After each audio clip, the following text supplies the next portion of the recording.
நடிகர் சிவகுமார் அவர்களுக்கு என்னதான் பாச்சு, மேடைக்கு மேடை இந்த ராமாயணம் மகாபாரதம் திருக்குறள்னு சொல்லிட்டு பொது வாழ்க்கையை பற்றி பேசிட்டு வர்ற இவரால் பொது இடங்களில் எப்படி நடந்துக்கிறோன்னே தெரியலையே அப்படின்னு சொல்லிட்டு சோசியல் மீடியாவில் நிறைய பேர் அவரை பற்றி கண்டனங்களும் விமர்சனங்களும் வந்து எழுதிட்டே வர்றாங்க. அப்படி என்னதான்ப்பா ஒரு சம்பவம் பண்ணார் அப்படிங்கிறத பார்க்க போகிறோம். இவர் மட்டும் திட்டா போதாதுன்ட்டு இவரோட பசங்களால் கார்த்தி சூர்யா 2 பேர்த்தையும் சேர்த்துல வச்சு செஞ்சுட்டு இருக்காங்க. அப்படி என்ன சம்பவம் நடந்தது அதை பற்றி தான் இன்றைக்கி பார்க்க போகிறோம். அது மட்டும் இல்லாமல் சோசியல் மீடியாவில் நடிகர் சிவகுமார் அவர்கள் பற்றி பதிவு பண்ணுற கமெண்ட்ஸ்க்கும் நம்ம இன்றைக்கி ரியாக்ஷன் கொடுக்க போகிறோம். வாங்க நேராக வீடியோக்குள்ளே போகலாம். உங்கள் எல்லாத்துக்கும் பல கருப்பையா அவர்களை பற்றி நல்லா தெரிஞ்சிருக்கும். இவர் வந்து ஒரு அரசியல்வாதி மட்டும் இல்லாமல் ஒரு நல்ல எழுத்தாளர். இவர் வந்து காரைக்குடியில் வந்து இப்படித்தான் உருவானேன் அப்படிங்கிற ஒரு புத்தகத்தை வந்து வெளியிடுறதுக்காக நம்ம சிவகுமார் அவர்களை வந்து கூப்பிட்டுருந்தாங்க. சிவகுமார் அவர்கள் வந்து அந்த நிகழ்ச்சியில் கலந்துக்கிட்டு மேடையில் வந்து சில ஆன்மீக சொற்பொழிவுகள் சேர்த்து நிறைய நல்ல விஷயங்களையும் பகிர்ந்துக்கிட்டார். அப்படி அவர் வந்து இந்த விஷயங்கள் எல்லாம் பேசி முடிச்சுட்டு கீழே இறங்கி வரும்போது வயதான முதியவர் ஒருவர் வந்து இவருக்கு மரியாதை நிமித்தமாக சால்வை போத்த முயற்சி பண்ணி சால்வையை கொண்டு வந்துட்டு இருந்தார். டக்குன்னு அவர் போத்த வந்த சமயத்தில் வந்து நடிகர் சிவகுமார் அவர்கள் வந்து அந்த சால்வையை தூக்கி பிடிங்கி கீழே வீசிட்டார்.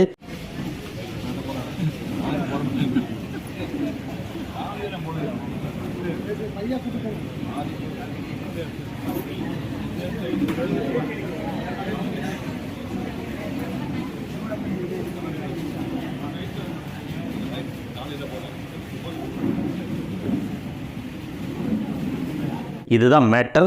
இந்த சால்வையை பிடுங்கி வீசினதுக்கப்புறமா வந்து அந்த முதியவர் வந்து ரொம்ப மனவேதனை அடைஞ்சதாக வந்து நம்ம அந்த வீடியோவில் பார்க்க முடிஞ்சுது. இதை பற்றி தான் இன்றைக்கி சோசியல் மீடியாவில் நிறைய பேர் வந்து பேசிகிட்டு இருக்காங்க. இப்படி பொது இடங்களில் வந்து அநாகரிகமாக நடந்துக்கிறது சிவகுமார் அவர்களுக்கு ஒன்றும் புதுசு கிடையாது. 2018 வருஷம் வந்து மதுரையில் நடந்த ஒரு நிகழ்ச்சி ஒன்றில் வந்து ஒரு இளைஞர் வந்து சிவகுமார் அவர்களோட செல்ஃபி எடுத்துக்கலான்னு ஆசைப்பட்டு செல்ஃபி எடுக்க முயற்சி பண்ணும்போது நடிகர் சிவகுமார் அவர்கள் அந்த செல்ஃபோனை பிடுங்கி கீழே வீசிட்டார்.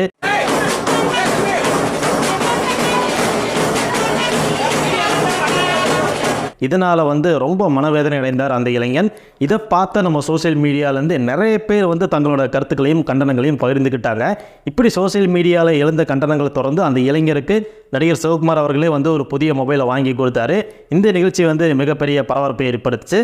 அதே மாதிரி 2019 வருஷமும் ஒரு மேரேஜ் ஃபங்க்ஷனில் வந்து ஒரு இளைஞர் வந்து செல்ஃபி எடுக்க முயற்சி பண்ணும்போது அவரோட மொபைலும் பிடுங்கி கீழே வீசப்பட்டது.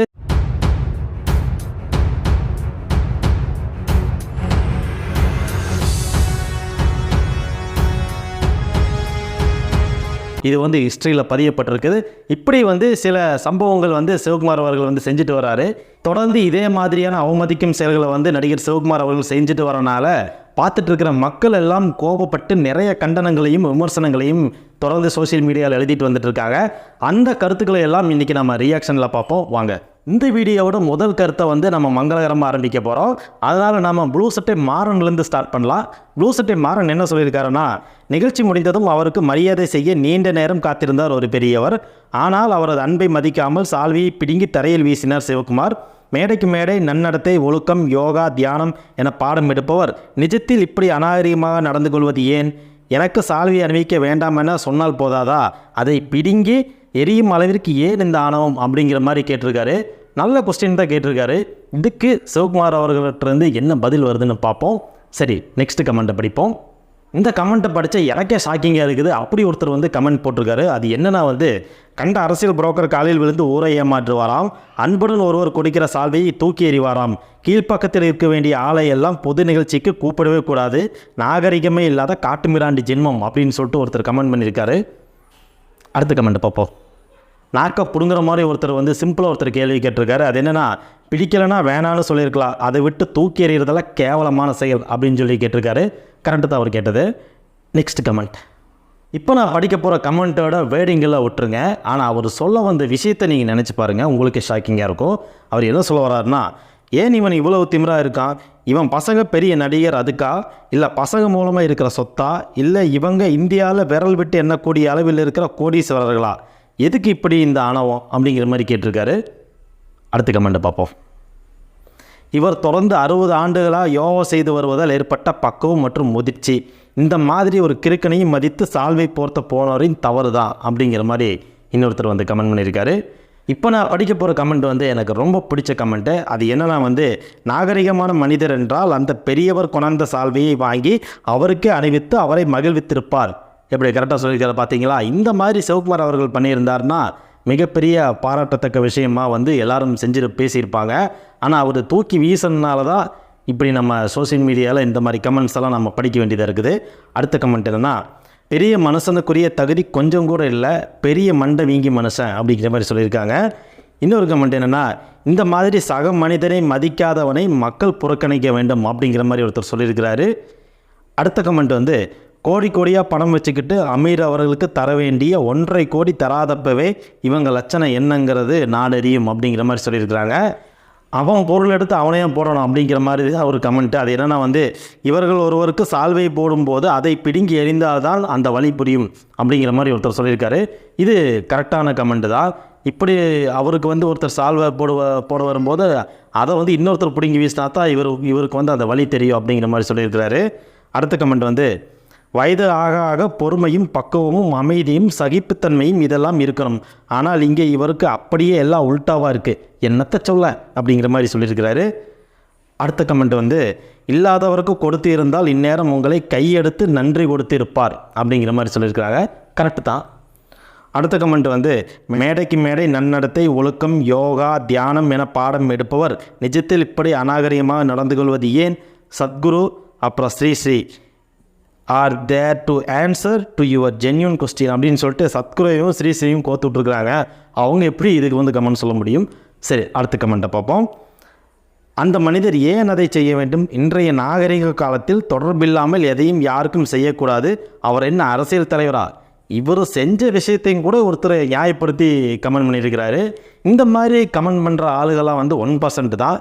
மீதி 99% வந்து அந்த முதியவருக்கு ஆதரவாக தான் பேசியிருக்காங்க. அடுத்த கமெண்ட் வந்து, உங்களால் சாமானியரை மதிக்க முடியாவிட்டால் மற்றவருக்கு அறிவுரை கூறி பயனில்லை.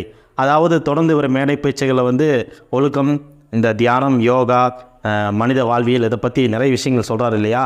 அதெல்லாம் பேசுகிறதுக்கு முன்னாடி நம்ம கரெக்டாக இருக்கணும் அப்படிங்கிற மாதிரி சொல்லியிருக்காரு. அடுத்த கமெண்ட் வந்து, எப்பா இப்படி வந்து சிவகுமார் அவர்கள் வந்து பொது இடங்கள் இப்படி நடந்துக்கிட்டாருன்னா அவரை கண்டிங்க, அவரை பற்றின விமர்சனங்கள் வந்து முன்வைங்க. ஆனால் அவரோட பசங்க என்னப்பா பண்ணுவாங்க? ஒருத்தர் கமெண்ட் வந்து என்ன தெரியுமா பண்ணியிருக்காரு, டேய் சூர்யா அஃபீஷியல், கார்த்தி அஃபீஷியல், அப்புறம் ஏன்டா உங்கள் அப்புறம் பொது நிகழ்ச்சிக்கு அனுப்புகிறீங்க? வயசு ஆக இப்படி கிறுக்குத்தனமாக நடந்து கொள்வது இயற்கை தான், இனி வெளியே விடாதீங்கடா, யாரையாவது அடிச்சிட போகிறாரு அப்படிங்கிற மாதிரி கேட்டிருக்காங்க. பாவங்க அவங்க பசங்க, அவங்கள ஏங்க வம்புக்கு இழுக்கிறீங்க? சரி, அடுத்த கமெண்ட்டை பார்ப்போம். அதுவும் பார்த்தீங்கன்னா சூர்யாவையும் கார்த்தியையும் டேக் பண்ணி தான் போட்டிருக்காங்க. உங்கள் அப்பாவை கட்டி வைங்கடா, வெளியே வந்தால் மொத்தி போயிடுதுன்னு தெரிஞ்சு ஏன்டா வெளியே விடுறீங்க அப்படிங்கிற மாதிரி கேட்டிருக்கிறாங்க. அடுத்தது வந்து, இது அநாகரிகமான செயல், விருப்பமில்லாவிட்டால் வேண்டாம் என்று சொன்னாலே போதும், அதை கையிலிருந்து பிடிந்து தூக்கி எறிவது என்ன ஒரு நாகரிகம் அப்படின்னு ஒரு கோபமான ஸ்மைலியை போட்டு தங்களோட கோபத்தை வந்து வெளிப்படுத்தியிருக்கிறார் ஒருத்தர். இப்படி வந்து சாதாரணமாக எல்லாருக்குமே அந்த வீடியோவை பார்க்கும்போது எனக்குமே அந்த கோபம் தான் இருந்துச்சு. எதுக்கு இப்படி பிடிங்கி வீசணுமா, வேண்டாங்கன்னு சொல்லிட்டு அவாய்ட் பண்ணிட்டு போயிருக்கலாம்ல அப்படிங்கிற மாதிரி தான் இருந்துச்சு. சரி, அடுத்த கமெண்ட் வந்து, அப்புறம் எதுக்கு இந்த ஆள் பொது நிகழ்ச்சிக்கு வராரு, பைத்தியக்காரனாக இருப்பான் போல் அப்படிங்கிற மாதிரி கேட்டிருக்காங்க. இன்னொருத்தர் வந்து கரெக்டான பாயிண்ட்டை பிடிச்சி கேட்டிருக்காரு ஒருத்தர். அவர் என்ன தெரியுமா சொல்லியிருக்காரு, ரசிகர் தரும் சால்வையை ஏற்க மறுப்பதில் தவறில்லை, ஆனால் மறுக்கும் விதம் நாகரிகமாக இருக்க வேண்டும். தருபவரின் மனதை புண்படுத்தும் வகையில் அவரை பலர் முன்னணியில் பொது இடத்தில் அவமதித்து இழிவுபடுத்தும் வகையில் சால்வையை பிடுங்கி எறிந்த சிவகுமாரின் செயல் அகங்காரத்தின் அடையாளமின்றி வேறில்லை அப்படிங்கிற மாதிரி ஒருத்தர் போட்டிருக்காரு. சரியான கேள்வி அப்படிங்கிற மாதிரி தான் அந்த கமெண்ட் இருந்துச்சு. அடுத்த கமெண்ட் வந்து, குரங்கு புத்தி வரும் வயது போல இந்த ஆளுக்கு சக மனிதனை மன ரீதியாக புண்படுத்துவது மனிதத்தன்மையற்ற செயல், தூங்கியே இருக்க மாட்டார் அந்த முதியவர் அப்படின்னு சொல்லி போட்டிருக்காங்க. இந்த இடத்துல எல்லாருமே நம்ம சிவகுமாரோட செயல்களை பற்றி தான் நம்ம பேசிகிட்டு இருக்கோம். ஆனால் அந்த வயசானவருக்கு எப்படி இருந்திருக்குன்னு நீங்கள் கொஞ்சம் யோசிச்சு பாருங்கள். இப்படி எல்லா கேமராவுக்கு முன்னாடி இப்படி மக்களுக்கு முன்னாடி வந்து சால்வையை பிடுங்கி வீசும்போது அவரோட மனசு எந்த அளவுக்கு வேதனைப்பட்டிருக்கோ, அவரோட மனசு எந்த அளவுக்கு பாதிக்கப்பட்டிருக்கோ, எப்படி இன்றைக்கி நைட் அவர் தூங்குவார், இப்படி தான் வந்து ஒவ்வொரு மக்களும் வந்து நினச்சி அந்த வீடியோக்கு கீழே கமெண்ட் பண்ணிட்டு இருக்காங்க. அடுத்த கமெண்ட், சிவகுமார் அவர்களுக்கு மனநலம் பாதித்து விட்டது, அவரை வீட்டை விட்டு வெளியே வராமல் பார்த்து கொள்ள வேண்டும். இதை வந்து அவர் வீட்டுக்கு அட்வைஸ் பண்ணியிருக்காங்க. அடுத்த கமெண்ட் வந்து, யோகா பண்ணுறேன், அதை பண்ணுறேன், இதை பண்ணுறேன்னு கடைசியில் கோவத்தை கண்ட்ரோல் பண்ண முடியலையே, ஊருக்கு மட்டும்தான் நல்ல உபதேசம் கொடுப்பாங்க அப்பனும் பையனும் அப்படிங்கிற மாதிரி போட்டிருக்கிறாங்க. இதுக்கு நோ கமெண்ட்ஸ். அடுத்ததை பார்ப்போம். ஒருத்தர் வந்து இதுக்கு சப்போர்ட்டிவாக வந்து கமெண்ட் பண்ணியிருக்காரு. என்னென்னா, அந்த பெரியவர் வந்து சிவகுமாரோட நண்பராக கூட இருக்கலாம், உரிமையோடு கோபித்த மாதிரி தெரிஞ்சுது அப்படிங்கிற மாதிரி போட்டிருக்காங்க. எங்களுக்கு அப்படி ஒன்றும் தெரியலையே, உரிமையோடு கோபித்த மாதிரியும் தெரியல, அவரோட முகத்தை பார்த்தீங்கன்னா உங்களுக்கு தெரிஞ்சிருக்கும். சரி, அடுத்த கமெண்ட்டை பார்ப்போம். அடுத்த கமெண்ட் வந்து, பெற்றோர் வளர்ப்பும் குரு உபதேசமும் சரியில்லை என்றால் இப்படித்தான் பொதுவெளியில் எப்படி நடந்து கொள்வது என்று தெரியாது, பாவம் இவரை சொல்லி குற்றமே இல்லை அப்படிங்கிற மாதிரி போட்டிருக்காங்க. இப்போ வந்து யாரோட வளர்ப்பு சரியில்லைன்னு எனக்கு தெரியல. சரி, ஓகே, அடுத்த கமெண்ட் போவோம். அடுத்தது வந்து நடிகர் சூர்யாவையும் கார்த்தியும் வந்து வம்புக்கு இழுக்கிறாங்க. என்னென்னா, அப்பாவை வெளியே விடாதீங்கப்பா அப்படிங்கிற மாதிரி போட்டிருக்கிறாங்க. அடுத்த கமெண்ட் வந்து, இவரையெல்லாம் ஒரு ஆளாக மதித்து சால்வை கொண்டு போனார் பார், அவரை சொல்லணும் அப்படிங்கிற மாதிரி போட்டிருக்காங்க. இன்னொருத்தர் வந்து ஏதோ மனவியாதியாக இருக்கும் போல் அப்படிங்கிற மாதிரி போட்டிருக்காங்க. அப்புறம் அகைன் வந்து சூர்யாவும் கார்த்தியும் வந்து வம்புக்கு இழுக்கிறாங்க. என்னென்னா, ஊருக்கு உபதேசம் சொல்கிற போலிகளே முதல்ல சிவகுமாருக்கு சொல்லுங்கள், இது ஒரு குடும்பம், இதில் இவங்களுக்கு அடிக்கடி கருத்து வேறு, உங்களை விட நாங்கள்லாம் அறிவாளிங்க, புரியுதா, வர்ற கோவத்துக்கு கெட்ட வார்த்தை நிறுத்திட்டலாம், ஆனால் அதுக்கு கூட உங்களுக்கு தகுதி இல்லை அப்படிங்கிற மாதிரி ஒருத்தர் போட்டிருக்காரு. எவ்வளோ கோவப்பட்டிருந்து இந்த மாதிரி கமெண்ட்ஸ் எல்லாம் வந்து பண்ணியிருப்பாங்கன்னு நீங்களே யோசிச்சு பாருங்கள். சரி, அடுத்த கமெண்ட் வந்து, அறிவின் முதிர்ச்சி ஆணவமாகிவிடக்கூடாது, இவரை இந்த உயரத்தில் வைத்து அழகு பார்த்தவர்கள் பாம்பர மக்களாகிய ரசிகர்கள் என்பதை மறந்து விடக்கூடாது, வேதனைக்குரிய செயல் அப்படின்னு சொல்லிட்டு ஒருத்தர் ரொம்ப வேதனையாக வந்து கமெண்ட் பண்ணியிருக்காரு. அடுத்தது வந்து, புத்தகம் வாசிக்கிறதுக்கே பொறுமை வேண்டும், இவங்க எல்லாம் புத்தகம் படிப்பேன்னு வேறு பீத்திக்கிறாங்க அப்படிங்கிற மாதிரி கமெண்ட் பண்ணியிருக்காங்க. அப்புறம் வந்து ஒருத்தர் ஃபன்னியாக வந்து கமெண்ட் போட்டிருக்காரு. என்னென்னா, 80 வருஷம் யோகா பண்ணுறேன், 70 வருஷம் டீ குடிப்பதில்லை, 80 வருஷம் காப்பி குடிப்பதில்லை, யோகா செய்து மனம் சாந்தி அடைந்த நிலைமையை இது காட்டுகிறது அப்படிங்கிற மாதிரி கலாய்ச்சி விட்டுருக்கிறாரு ஒருத்தர். அடுத்த கமெண்ட், சிவகுமாருக்கு வைத்தியம் தேவை, குடும்பத்தை அவரை கவனிக்க வேண்டும் அப்படிங்கிற மாதிரி போட்டிருக்காங்க. அடுத்தது வந்து, வர வர நீ பண்ணுறது சரியில்லை, அன்போடு கொடுத்த சால்வையே தூக்கி எறிகிற, அந்த ஆளில் காலில் போய் விழுற, வயசு ஆனால் இப்படியா அப்படின்னு சொல்லிட்டு ஒருத்தர் வந்து கொஸ்டின் கேட்டிருக்காரு. ஒருத்தர் வந்து கிளவராக ஒரு கொஸ்டின் கேட்டிருக்காரு. என்னென்னா, ரொம்ப மாமிச உணர்வுகளை உண்பவரோ இப்படி கோபம் வருகிறது, இந்த அளவுக்கு எரிச்சல் தேவையில்லையே, எவ்வளவு நற்பண்புகளை ஒருவர் கொண்டிருந்தாலும் கோபம் எல்லாவற்றையும் கெடுத்துவிடும் என்பதை இந்த வயதிலும் அறியாமல் இருக்கிறார். பாவங்க, அவருக்கே ஒரு லெசன் எடுத்துகிட்டு போயிட்டார். சரி, அடுத்த கமெண்ட், சூர்யா கார்த்தி அண்ணாக்களே உங்கள் அப்பாவை கொஞ்சமாவது கவனியுங்கள், ஓவராக படித்து யோகா செய்து இப்படி ஆகிட்டார் போல் அப்படிங்கிற மாதிரி கேட்டிருக்கிறாங்க. ஆனால் கடைசியில் எல்லாரும் சிவகுமார் திட்டுறன்ட்டு கார்த்தி சூர்யா வந்து திட்டிகிட்டு இருக்காங்க. அடுத்த கமெண்ட் வந்து, தன் யோக்கியதை வெளியே தெரிந்து விட்டதால் அதை டேமேஜ் கவர் செய்ய இது போன்ற வித்தியாசமான முயற்சி மேற்கொள்கிறார். அதாவது அமீர் இஷ்யூவை பற்றி போட்டிருக்காருன்னு நினைக்கிறேன். சரி, அதை பற்றி டீட்டெயிலாக பேச வேண்டியதில்லை. அடுத்த கமெண்ட், தங்கள் தந்தையை இனிமேல் பொது நிகழ்ச்சிகளில் கலந்து கொள்ளாமல் பார்த்து கொள்ள வேண்டும் என்று திரு சிவகுமாரின் மகன்கள் திரு சூர்யா திரு கார்த்திக் ஆகிய இருவரையும் கேட்டுக்கொள்கிறேன். மரியாதையாக ஒருத்தர் கமெண்ட் பண்ணியிருக்காங்க. இதுக்கு மேலே என்ன நடக்கிறதுன்னு பார்ப்போம். அடுத்த கமெண்ட் வந்து, இவ்வளவு காலம் ரொம்ப பணிவாக இருப்பது போல் நடித்திருக்கிறார், என்ன சொல்வது, குடும்ப பிரச்சனை அப்படிங்கிற மாதிரி ஒருத்தர் போட்டிருக்காரு. இதில் என்ன குடும்ப பிரச்சனைன்னு தெரில. சரி, அடுத்த கமெண்ட்டை பார்ப்போம். சினிமா நடிகனை சினிமா தியேட்டரோடு நிறுத்தி கொள்ளுங்களேன், அவங்களுக்கு எதுக்கு சால்வை, கரெக்டு தானே. சரி, அடுத்த கமெண்ட் பார்ப்போம்.